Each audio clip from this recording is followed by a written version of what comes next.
मनोरम है, क्योंकि एक अलबेले भक्त को भगवान ने यहाँ कृपा किए हुए हैं। हाँ,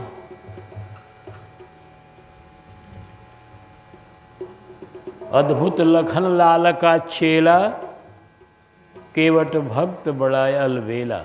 हाँ, नैया पर भगवान को बिठा लिया है। अब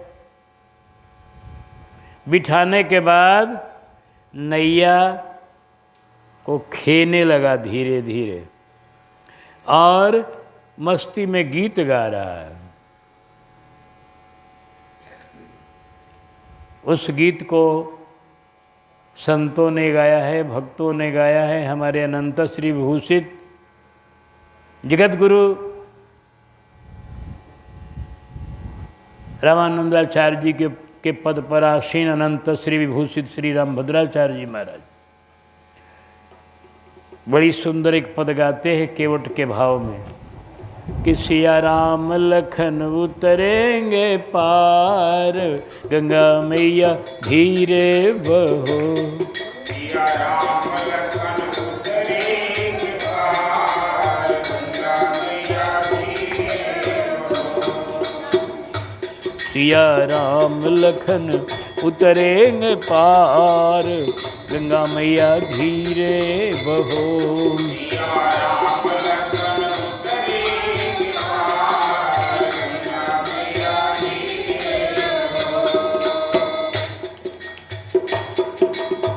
मंद करहु निज, मैया जरा ऊंची ऊंची लहर मत उठाओ।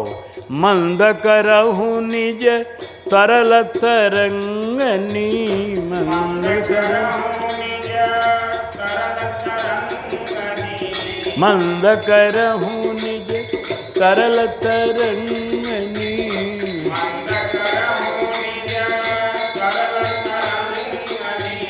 निरखहु छवि उमगति अंगयंगनी, निरखहु छवि। अरे गंगा मैया दर्शन करो इस प्रभु का और जरा सा स्थिर हो जाओ। स्थिर दर्शन स्थिर हो किया जाता है। चंचलता छोड़ो मैया, चंचलता छोड़ो, चंचलता छोड़कर दर्शन करो। निरखहु छवि उमगत अंगयंगनी, निरखहु छवि। अरे लूटहु मोदय पार, गंगा मैया धीरे बहो। लूटहु मोदय पार, गंगा मैया धीरे बहो। या राम लखन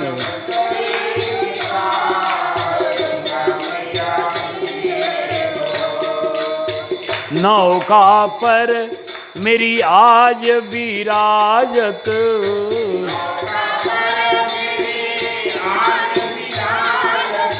नौका पर मेरी आज विराजत।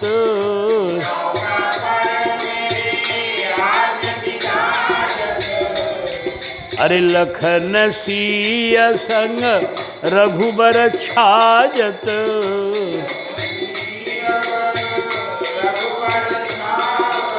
लखन सिया संग रघुबर छाजत।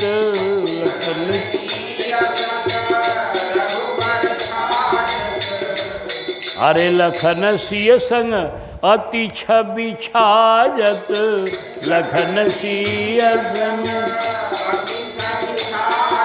ये कौन है? कहा जग के सिर जनहार, गंगा मैया धीरे बहो।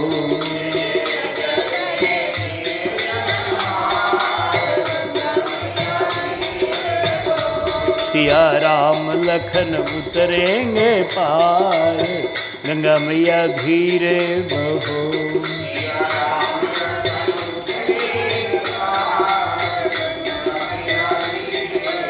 निज कर में पतवार संहारूं, निज कर में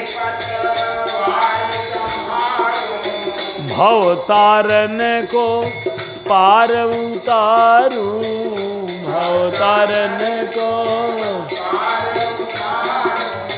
तन मन अरे तब मन डारो वार गंगा मैया धीरे बहो। तन मन डारो वार गंगा मैया। सिया राम लखन उतरेंगे पार।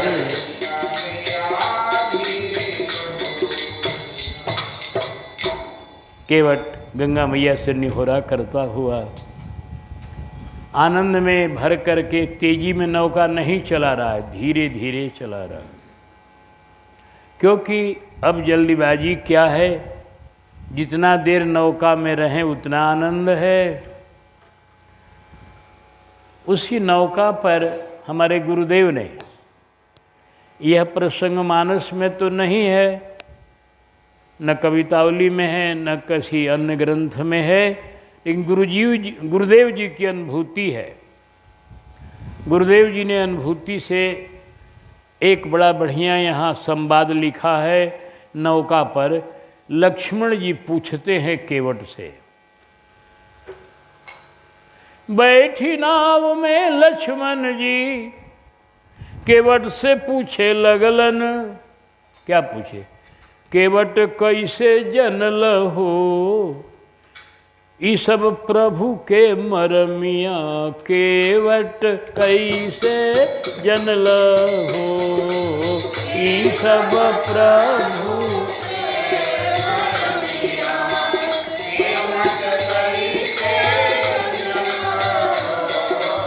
केवट कैसे जनल हो, केवट कैसे जनल हो, केवट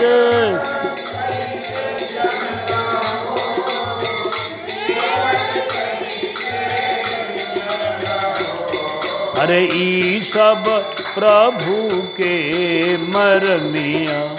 केवट कैसे जनल हो ई सब।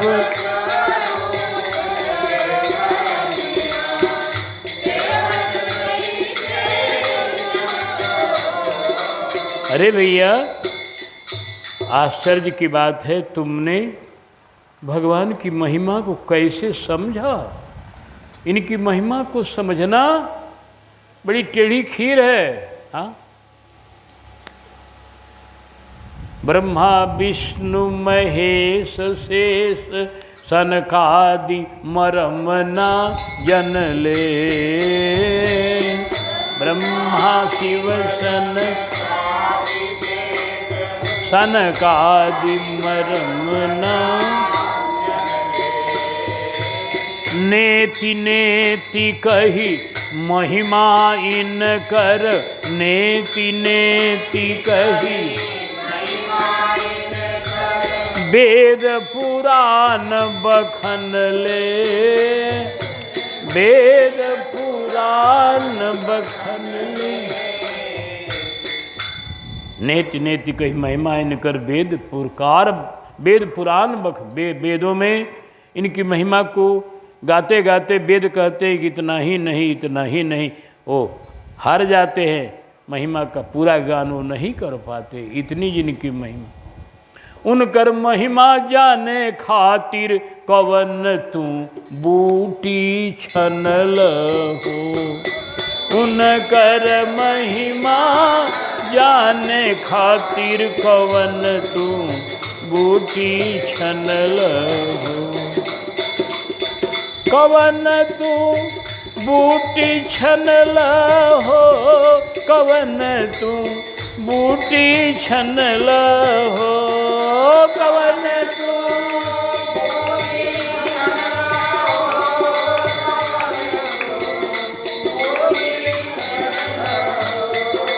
ई सब प्रभु के मरमिया। केवट कैसे जनल हो ई सब प्रभु के मरमिया। केवट अमित गुणन के खान राम जी, सिया अमित गुण खानी।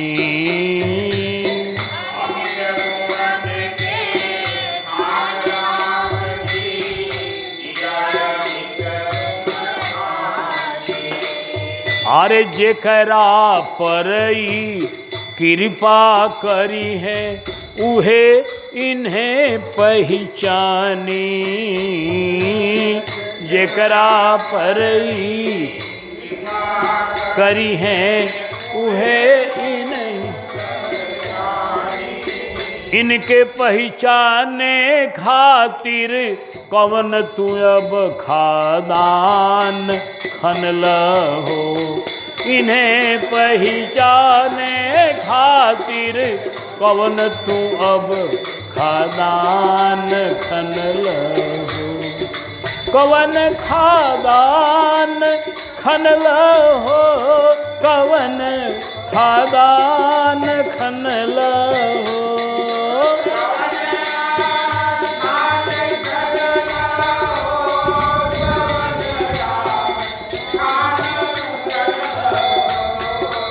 ई सब प्रभु के मरमिया, केवट कैसे जनल हो।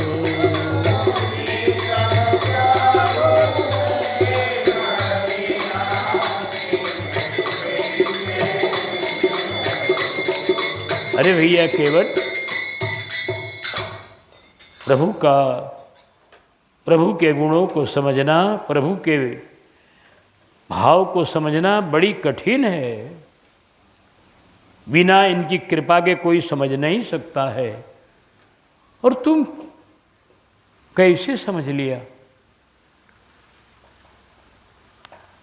कौन सी ऐसी खान तुमको मिल गई जिस खान में तुमको ये महिमा का रत्न, प्रभाव का रत्न, प्रभु के चरित्र का रत्न तुमको प्राप्त हुआ?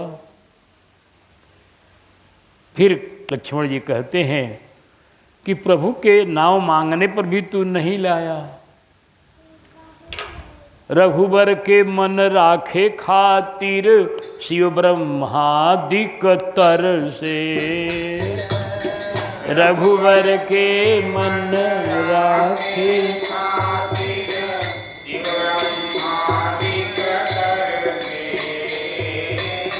रघुबर के मन राखे खातिर, शिव ब्रह्मादिक तर से। तू तो अपनी अलमस्ती में झंझट कैला रघुबर से। प्रभु के मन को रखने के लिए ब्रह्मा शिव सभी तरसते हैं। तीनों भैया प्रभु का मुंह देखते रहते हैं कि प्रभु कुछ कहें हम लोगों को।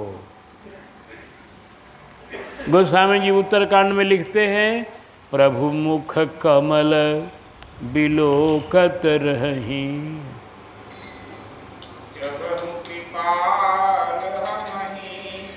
हम ही कछु कहें, कुछ आज्ञा दें, इनके मन की हम लोग आज्ञा, इनके मन की बात को पूरी करें। रघुबर के मन राखे खातिर, शिव ब्रह्मादिक तर से। तू अपनी अलमस्ती में झंझट कैला रघुबर से। क्रिया खाई चरनिया धोवे खातिर, ठान ठनल। क्रिया खाई चरनिया धोवे खातिर, कैसे ठान ठनल हो, कैसे ठान ठनल हो, कैसे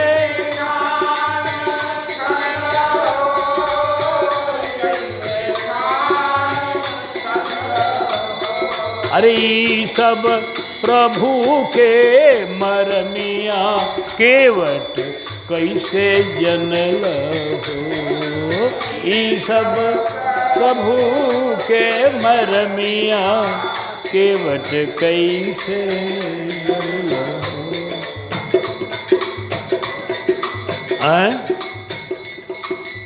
क्रिया खा लिया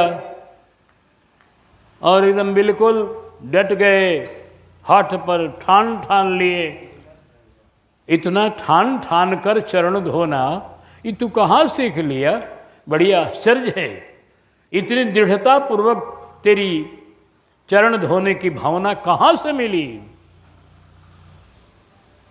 हाँ, ऐसन रंग जमवल प्रभु पर होखल तोहरे मन के। ऐसन रंग जमवल प्रभु पर होखल तोहरे। अरे प्रभु जी धीरज धई मुसु कैलन, हम तो लगली भन के। प्रभु जी धीरज लन, हम तो लगली भन के। ऐसा रंग जमाए भैया कि प्रभु तुम्हारे मन वाली सब किए, तुम्हारी बातों में मुस्कुराते रहे। जबकि हमको थोड़ा मन में रोष हुआ, हम भनकने लगे तुम्हारे वचनों से, हैं? और प्रभु मुस्कुराने लगे। बड़ी लीला तो किया। जाने कौन ढंग से कैसन तू बितान तनल हो। जाने कौन ढंग से कैसन तू बितान तनल हो। जाने कौन ढंग से कैसन तू बितान। ई सब प्रभु के मरमिया केवट कैसे जनल हो। ई सब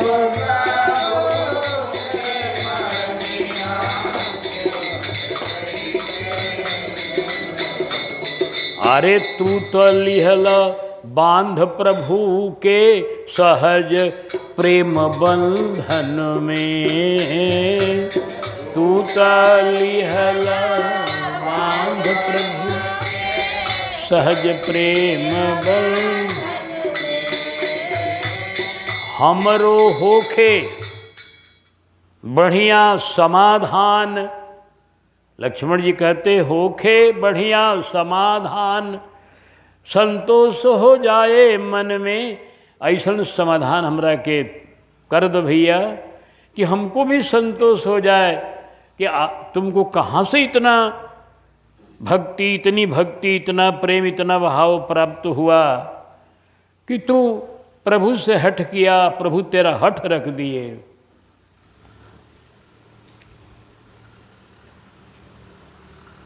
बोलो भैया। नारायण प्रभु के पहचान, इनके इन्हें भगवान बखन लहो। इनको तू पहचान गया, इनकी भगवत्ता को पहचान गया। ये साधारण बात नहीं है। भगवत्ता को पहचान करना बहुत लोगों को आज भी नहीं है। इतना ग्रंथ गोस्वामी जी लिख गए, इतना शास्त्र प्रमाण हुआ, अभी भी इस कलिकाल में ऐसे बहुत से लोग मिलेंगे जो राम की भगवत्ता को मानने के लिए सब तैयार नहीं होंगे। जानना बड़ा कठिन है इनकी भगवत्ता को। नहीं तैयार, सब तैयार नहीं। ब्रह्म ज्ञान मेरे नार नर करहि न दूसर बात। इस कलिकाल में तो सब लोग ब्रह्म बन के अपने बैठते हैं, दूसरे को भगवान मानने के लिए तैयार नहीं है, अपने को ही भगवान मानने के लिए तैयार है। हाँ,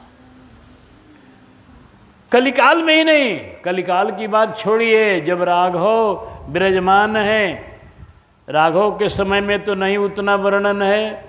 हाँ, फिर भी रावण ने नहीं माना इनको भगवान। लेकिन जो कृष्णावतार में तो कितने लोग हुए जो इनके सामने इनकी भगवत्ता का उपहास करते थे। जैसे दुर्योधन था, शिशुपाल था, कंस था। जब कृष्ण की भगवत्ता सबके सामने प्रकट हुई, काली के सिर पर सबके सामने नाचे, गोवर्धन को सबके सामने उठाए, बकासुर के पेट में जाकर निकलकर उसका चोंच फाड़ दिए सबके सामने। अघासुर के पेट में समाकर सांप बन के आया था, उसके पेट को फाड़ के निकल गए सबके सामने। इनकी भगवत्ता सबके सामने प्रकट हुई तो भी लोग नहीं माने। राम की तो भगवत्ता उतनी प्रकट नहीं हुई, खाली एक जगह अहिल्या उद्धार में प्रकट हुई, और जगह तो छिपी रही, खाली ऋषि मुनि जाने, कोई प्रेमी जाने, रहस्य जानने वाला जाने भगवत्ता इनकी। लेकिन एक भगवत्ता इनकी भी प्रकट हुई अहिल्या उद्धार में। चरण की धूलि से अहिल्या का उद्धार हुआ, यह इनकी भगवत्ता है। लेकिन कृष्ण भगवान की भगवत्ता तो जगह जगह प्रकट हुई, लेकिन तो भी उन्हें मानने को शिशुपाल सामने ही गाली दिया। एक और सुनिएगा आश्चर्यमयी घटना। एगो पौंडुक नाम का था राजा, उसको लोगों ने चढ़ा दिया। कुछ लोग तू ही नारायण भगवान है, वो झूठका नारायण है जो द्वारिकाधीश में है, सच्चा नारायण तू है, समझे ना। वो ऐसा मूर्ख था कि लोगों के बहकावे में आ गया, कहा तू नारायण भगवान है, वो खाली ऐसे ही बने हुए हैं। बन गया तुरंत, लकड़ी का दूगो हाथ बनवा लिया, 4 भुजा का, क्योंकि वो चतुर्भुज है ना द्वारिकाधीश, तो दूगो लकड़ी का भुजा बना लिया, है ना। भगवान के पास खबर भेज दिया, आदमी भेजा कि हमारा हथियार हमको दे दीजिए, आप नकली वासुदेव हैं, असली वासुदेव मैं हूँ, आप नकली नारायण हैं, हमारा हथियार दीजिए। जब उसका शायद पत्र आया था, जब पत्र आया तो भगवान ने बलराम जी को बुलाया, दाऊ दादा से कहा कि देखो दाऊ दादा ये पत्र।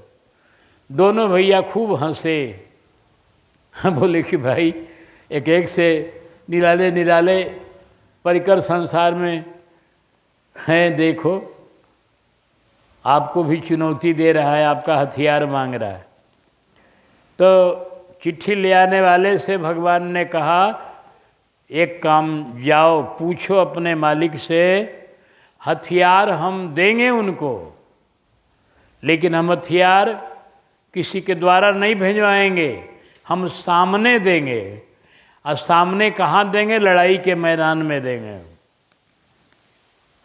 वो लड़ाई के मैदान में आवें, उनको मैं अपना चारों हथियार दे दूंगा, धीरे धीरे संभार लेंगे तब दूंगा, एक एक दूंगा संभारने के लिए। अगर वो संभार लेंगे मेरे हथियार को तो सब दे दूंगा एक एक करके। आकर के कहा कि स्वाकार हो तो लड़ाई के मैदान में देने को तैयार है। अब उसका तेवरी चढ़ गया, ठीक है अभी चलते हैं, अभी चलते, एकदम तुरंत तैयारी किया, युद्ध की एकदम सेना को तैयार किया, चलो उस कृष्ण का एकदम बिल्कुल छक्का छोड़ा देना है। और सेना उसकी आ गई, खबर मिला भगवान को कि सेना आ गई उसकी। भगवान बोले हमको सेना नहीं साज के चलना है, पहले चलो उससे हम। भगवान देखे उसको, पहले तो दोनों भैया हंसे खूब बढ़िया से कि कितना लकड़ी का बढ़िया हाथ बनवा लिया है, एकदम मेरे तरह, बिल्कुल भगवान कृष्ण की तरह। नकल उसका नाम है जो असल को मात कर दे, कलाकारी उसका नाम है जी, कलाकारी उसी का नाम है। कलाकार बढ़िया वही माना जाता है जो असल को भी मात कर दे, उसका नाम कलाकार होता है। कला ऐसी चीज है, इतना बढ़िया कलाकारी से बनाया था वो हाथ कि देखने में तनिक न लगे कि नकली है, एकदम बिल्कुल सही हाथ। और उसमें स्वचालित यंत्र भी कुछ था ऐसा कि वो अपना उसको उस हाथ को हिलाता भी था, वो चलता भी था। क्या जानते हो, एक ऐसे कलाकार है दुनिया में। हमने देखा है कार्तिक महीने में थे हम जगन्नाथपुरी में, तो एक आया कठपुतली के नाच वाला, बड़का कठपुतली बना के लाया था, खूब विशाल, वो आदमी की तरह, और वो हाथ में घंटी ली थी, एक हाथ में आरती, और भगवान के खूब बढ़िया आरती कर रही थी वो कठपुतली। अब बाजे बज रहे थे खूब बढ़िया, क्या कि देखो गजब। जगन्नाथपुरी के दरवाजे पर आरती कर रही थी जगन्नाथ जी का, कार्तिक पूर्णिमा के दिन, और खूब बढ़िया से एकदम बढ़िया दृश्य था।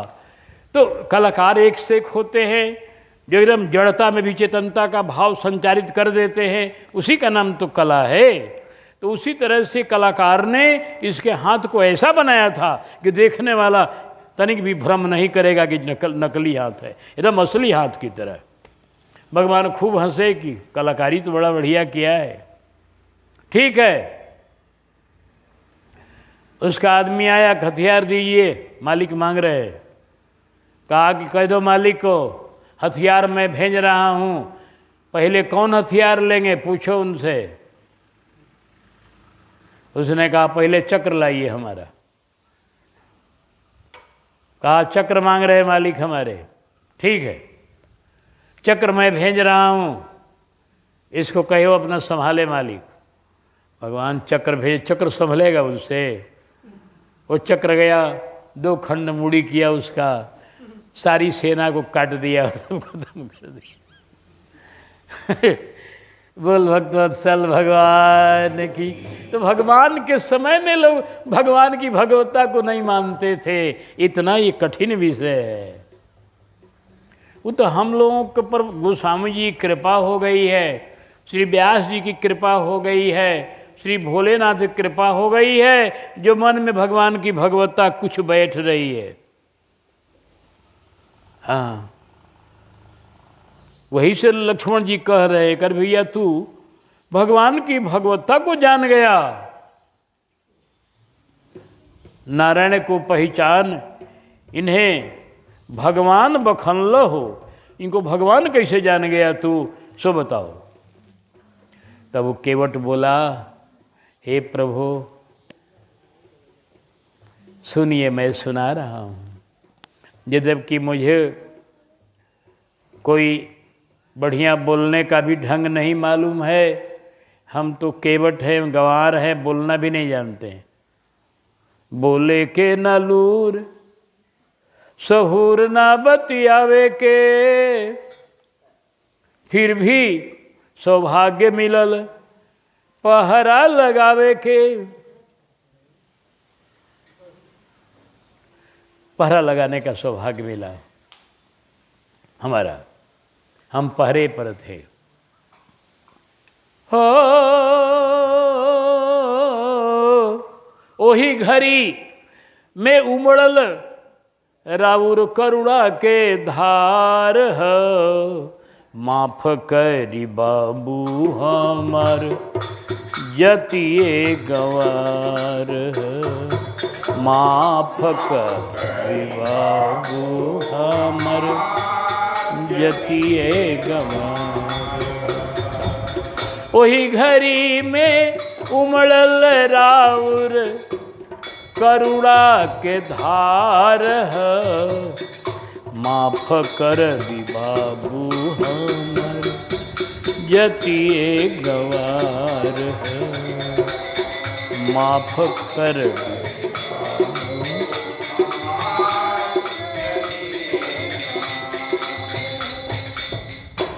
भुइया सुतल देखले प्रभु के निखाद जी, भुइया सुतल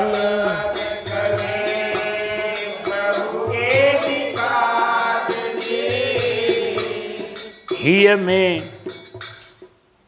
बड़ा, उनके हृदय में बड़ी खलबली मच गई।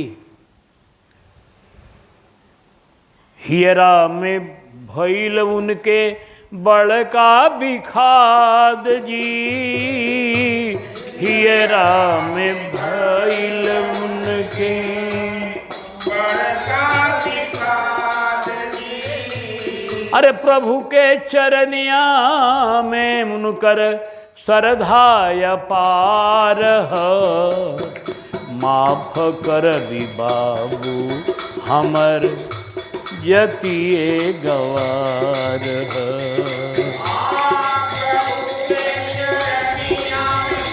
कर सरधाय पार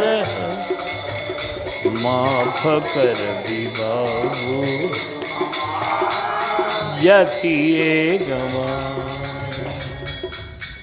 प्रभु को भुइयां सोते हुए देखकर उनको बड़ी विखाद हुआ और उसी विखाद में भर के यही से तो माता के अनेति ना सहाइल, यही से तो माता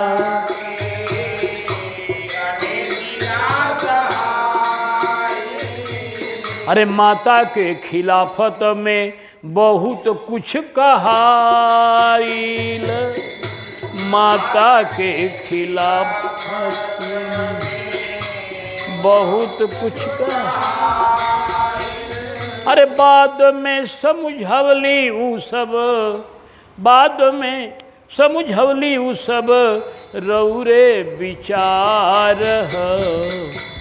माफ कर भी बाबू हमार जतिए गवार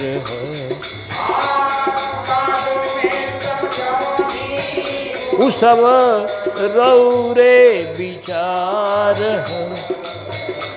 माफ कर भी बाबू हमार जतिए गवार माफ।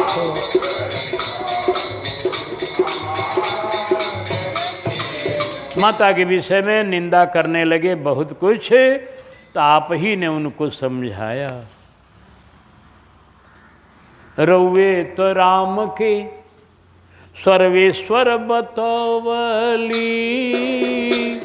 रौवे तो राम के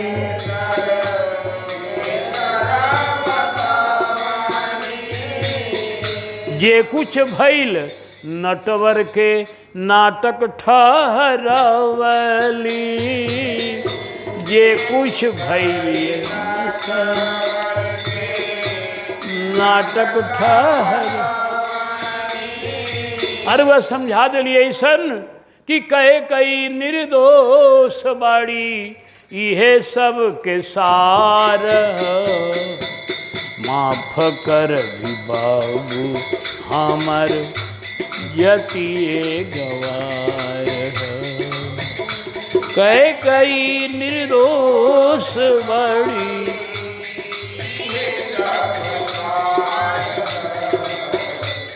माफ कर भी बाबू।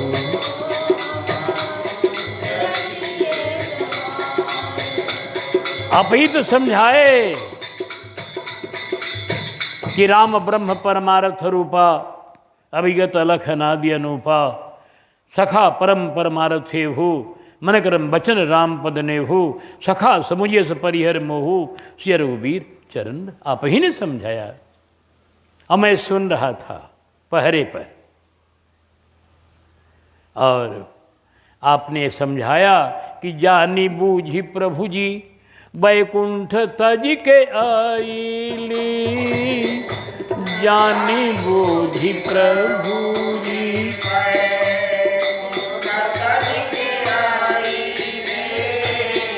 धरती पर लीला विस्तार आके कोइली, धरती पर लीला तार आके।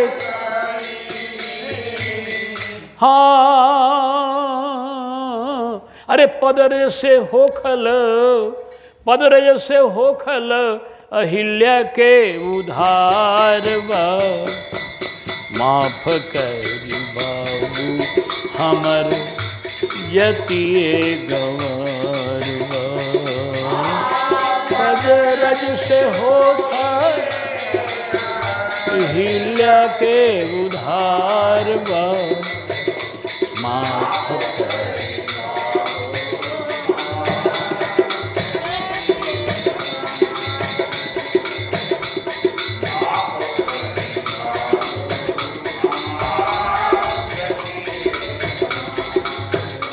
आप ही ने समझाया। भगत भूमि भू सुर सुर भी सुरहित लागी कृपाल, करत चरितधरी मनुज न सुनत मिटहि जगजाल। आप ही ने समझाया कि ये प्रभु अपने से आए हैं अवतार लेकर और जीवों का कल्याण करने के लिए। तो यह सब सुनी सुन के भाग हमर जागल, इहे सब सुनी सुन के।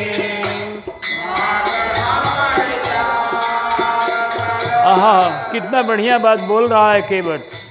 प्रभु के महिमा को आपने गाया, हमने सुना, और सुन सुन कर मेरा भाग्य जग गया। क्या भाग जगा कि मनवा हमार प्रभु के चरण में लागल, मनवा हमार प्रभु के।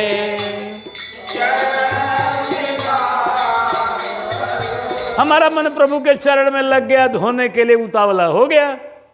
नाटक में शामिल भैली, हम भी आपके नाटक में शामिल हो गए, ठाकुर जी के नाटक में। जब ये नाटक कर रहे हैं, इस नाटक में हमू रंगमंच पर आ गए। नाटक में शामिल भैली,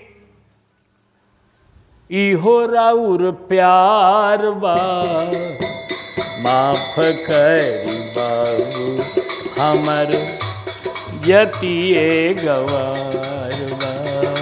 हाँ, नाटक में शामिल भैली, इहो राउर प्यार बा।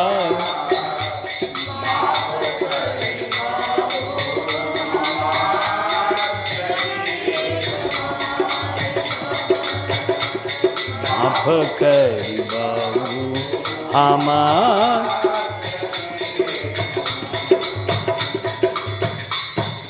आपका प्यार है ये भी, आपकी कृपा है ये भी, कि जो मैं भी नाटक में शामिल हो गया, आपके प्रभु के नाटक में मैं भी एक पात्र बन गया। यह प्रभु की कृपा हो गई, आपकी कृपा से।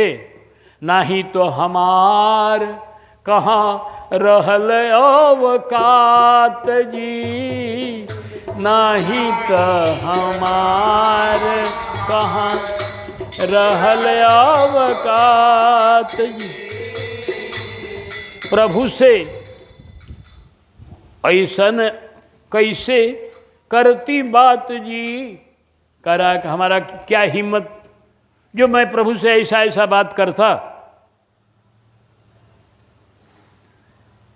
अगर आपके द्वारा महिमा न सुना होता, इनका स्वभाव न सुना होता, तो हमारा साहस था इनसे बात करने का नहीं। सरकार, ये सब आपकी कृपा हुई तो मैं हठ किया और इनके चरण को धोया, और आज धो करके मैं मगन हूँ।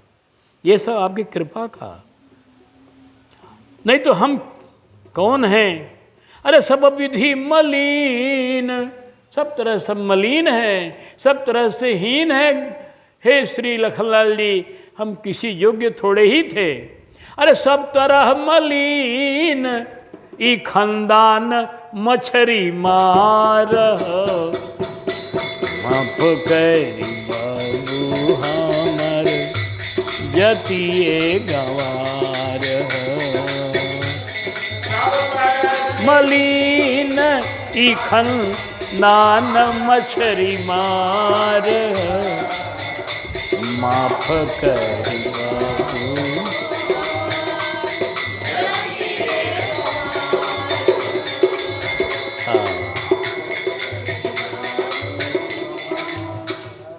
अंतिम लाइन गुरु जी का कितना सुंदर है, देखो, देखिए कि नेह निधि नारायण,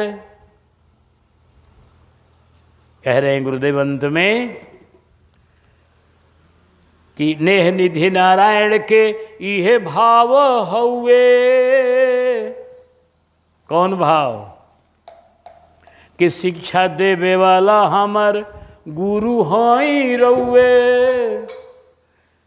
बोला केवट कि हमारे गुरु लक्ष्मण जी आप ही हैं, आप ही के उपदेश से मुझको ये सब भक्ति और सब आनंद प्राप्त हुआ है, आप ही इसके मूल में हैं। शिक्षा देवे वाला हमर गुरु हम रउए। अनुभव में आइल। अंतिम लाइन देखिए, कितना गुरुदेव भी ठीक वही कार्य कर रहे हैं जो गोस्वामी जी ने किया है। हर एक प्रसंगों को लेकर प्रभु के चरण में पहुंचा दिया है गोस्वामी जी ने। कोई प्रसंग है मानुष का, वो अंत में आपको प्रभु के चरण कमल की भक्ति की शिक्षा देता है। तो उसी तरह से गुरु जी भी देखिए इस पद का अंतिम कहाँ पहुंचा रहे हैं। का अनुभव में आइल प्रभु के, क्या अनुभव में आया इस प्रसंग से? क्या अनुभव में आया तुमको केवट? क्या अनुभव में आया गाने वालों को? क्या अनुभव में आया सुनने वाले को? अरे अनुभव में आइल स्वभाव, अनुभव में आइल प्रभु के स्वभाव बड़ उदार बा। प्रभु का स्वभाव बड़ा उदार है, ये समझ में आया इस प्रसंग। अनुभव में आइल प्रभु के, अनुभव में आइल प्रभु के स्वभाव बड़ उदार बा। माफ करी बाबू हमर जतिए गवा। अरे अनुभव कैली प्रभु के बड़ उदार बा।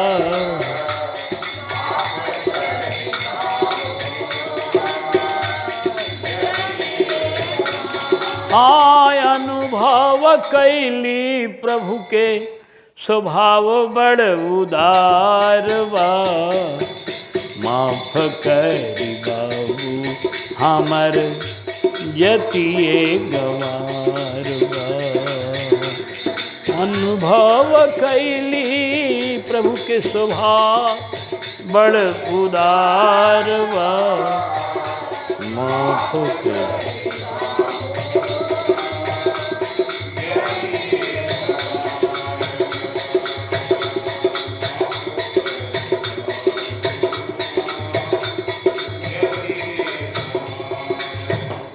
कितना बढ़िया संवाद ये गुरुदेव ने अपने भाव में इसको सुनाया। और लक्ष्मण जी मगन हो गए कि चलो हमारा उपदेश बड़ा कारगर हुआ, निखाद राज्य को भी आनंद आया, इस केवट को भी कुछ मिल गया, इस जीव का भी कल्याण हो गया और यह नाव खेने वाला केवट भगवान के चरणों का अनन्य अनुरागी हो गया। लक्ष्मण जी बड़े प्रसन्न हैं और नौका केवट चला रहा है धीरे धीरे। ये बात भी हो रही है, अपना नौका चल रही है धीरे धीरे। एक बार नौका को जरा नचा दिया बीच धारा में, एकदम मारा ऐसा कि नौका एक ही जगह पर नाच गई। अरे कहीं क्या कर रहा भाई? अरे कहा सरकार हम लोगों का नौका का खेल है, जो हमारा कोई प्रिय अतिथि होता है, पार करना होता है तो हम लोग झिझिरी खिलाते हैं, इसको नाम है, ये नौका बिहार का खेल है सरकार। फिर एक बार मारा। अरे कहा ये क्या कर रहे भैया, तो बारंबार बारंबार नौका तो डगमगाती है, उसमें एकदम बिल्कुल नाच जाती है नौका। किशोरी जी थोड़ी भोली भाली है, डर जाती है। सरकार ने कहा तू डरा रहा है और मैं इस तरह से नौका को जल्दी पार करो भैया, देर मत करो, बहुत देर किया तूने। एक तो उस पार में कितना देर किया, चलाने में कितना देर कर रहे हो, अब ये नचाकर नौका को परेशान कर रहे हो। तो केवट हंसते हंसते बोला, प्रभु आप दो ही चक्कर में घबरा गए ना, दो ही चक्कर में घबरा गए, और हम सब जीवों को 84 लाख जोनी का चक्कर लगवाते हैं, तो हम लोगों पर क्या बीतती है, कभी सोचते हैं आप? भगवान हंस पड़े, बोले कि ये बड़ा चतुर है भाई, इससे बात करना, इसको इतनी चतुराई है कि देखो, कहा कि 84 लाख का चक्कर लगाते हैं आप हम लोगों को, कहाँ से कहाँ नाचना पड़ता है, और आप एक ही नाच में घबरा रहे, दो नाच में। कहा भैया ले चलो, जैसे ले चलो, जल्दी ले चलो। इस तरह से आनंद देते हुए, लेते हुए, हास्य विनोद करते हुए देवता लोग बारंबार फूलों की वर्षा कर रहे हैं कि धन्य केवट है जिसके नौका पर भगवान विराज रहे हैं। अरे नावे इस छवि को, आंखें इस छवि को देख तो लो, जो आज नाव पर छाज रही, तख्ते पर राम दाहिने हैं और बाएं सिया विराज रे। तख्ते पर राम दाहिने हैं,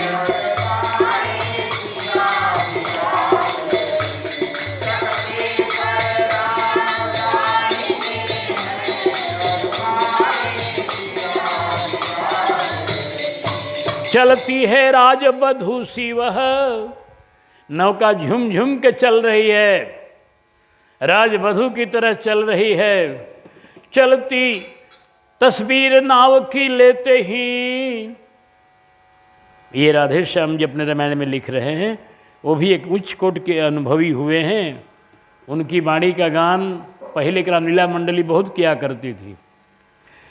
तो वो लिखते हैं अपने ग्रंथ राधे श्याम रामायण में कि हो तस्वीर नाव की लेते ही एक उपमा मन में आई है, चांदी की मुदरी पर मानो पोखराज ने शोभा पाई है।